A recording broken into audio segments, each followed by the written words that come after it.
I am back with another video, but first, before I get started, I just want to thank everyone that has watched my first video and subscribed. It really means a lot to me. If you guys don't know me, my name is Jenny, and I've been cash stuffing and budgeting since July of 2021, and so far I've been loving it. It's been a huge journey for me, especially with my finances. Okay, let's get started.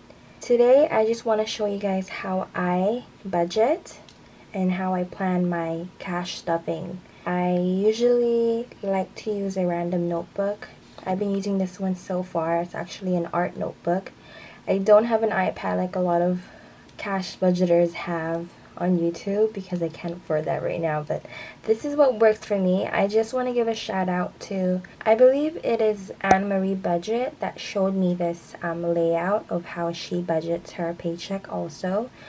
She's also one of the first cash budgeters here on YouTube that I watched and still do till this day. This time I will be budgeting my November paycheck number 2. November paycheck number 2 has $970.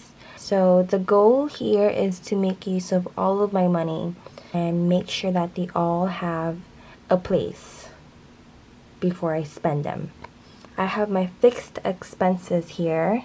I'm gonna go closer.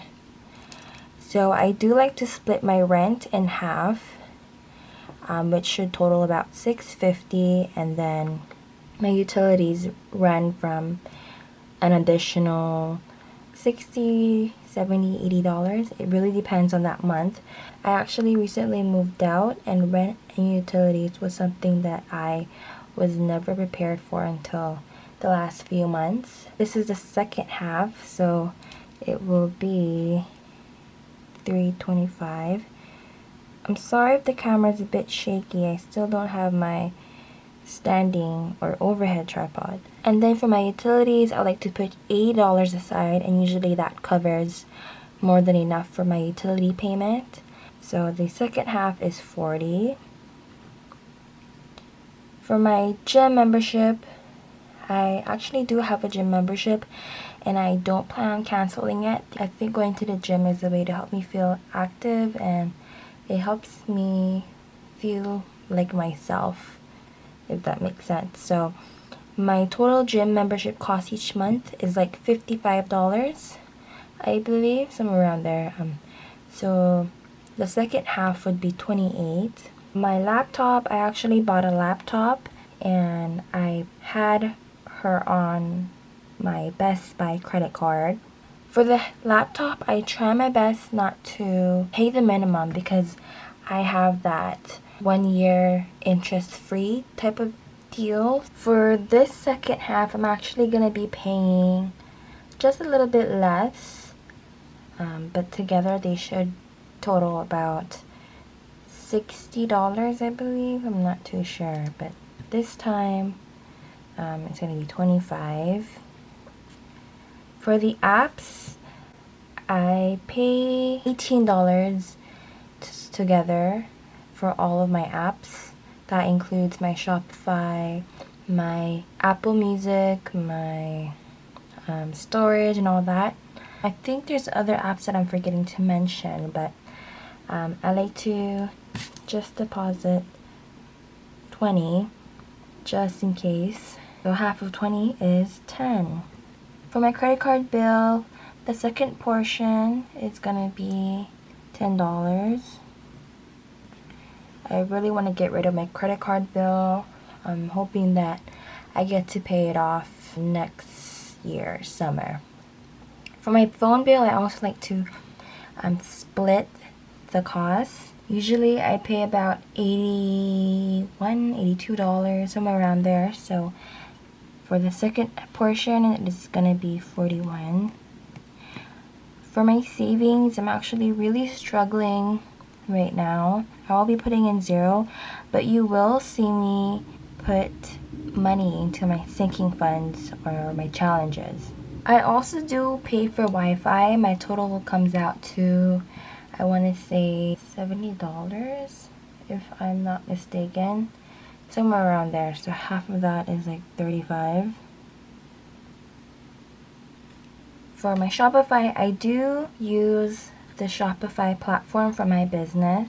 I am gonna be putting aside $18.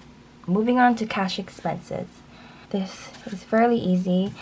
For food, I usually like to put in $100, but again, I'm tight on cash this time, so I will be putting in $90. For gas, I will be putting in $50. Where I currently live, the gas prices have soared. It's insane to me. I try my best not to go out as much except for work and home, and also visit my parents' house. For medical, I'm gonna be putting aside $5. Usually I put aside 25, 15, somewhere around there, but this time, yeah. Some money is better than no money though, right? For auto, I am putting in $5. Toiletries, I am putting in $5. I actually went shopping for toiletries, I think a week ago, so I'm pretty okay with toiletries for now. Maintenance, I am putting in $3. I know that's a little bit, but that's all I can afford right now. Moving on to my sinking funds. For Christmas, I will be putting in $40.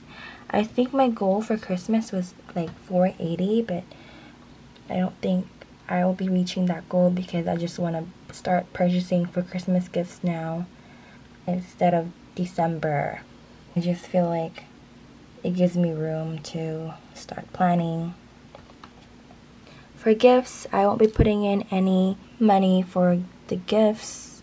And honestly, I think I don't have to worry much about gifts, especially during the holidays, because I think they can go hand in hand. So if it's someone's birthday, I could just pass it on as their birthday and Christmas gift. You know, you gotta do what you gotta do. So for the savings challenge, I will be putting in $240. I think that pretty soon I'm gonna have to start just finding another method that works in contributing to the $5,000 savings challenge, because I think it's starting to eat up my paycheck a lot, as you guys can tell.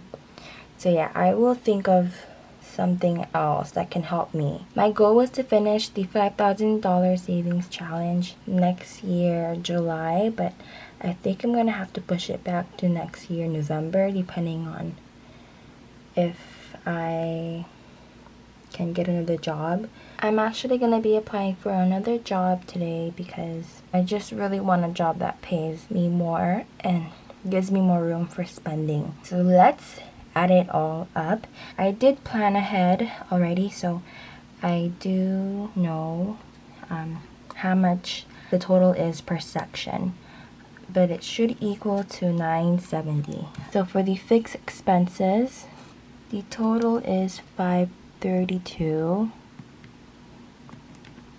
The cash expenses, the total is $158. For the sinking funds, the total is $280. But first, let me make sure that it does equal to $532. And the total comes out to $970.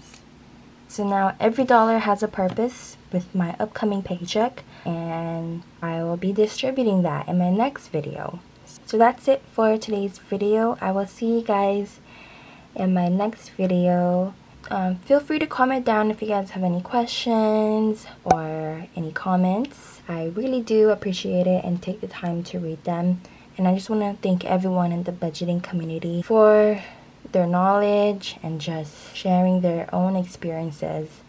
It truly feels like I'm not alone in this journey, and it just makes me feel really happy and give me that type of assurance that everything is gonna be okay. So that's it. Thank you guys so much and enjoy the upcoming week. Bye.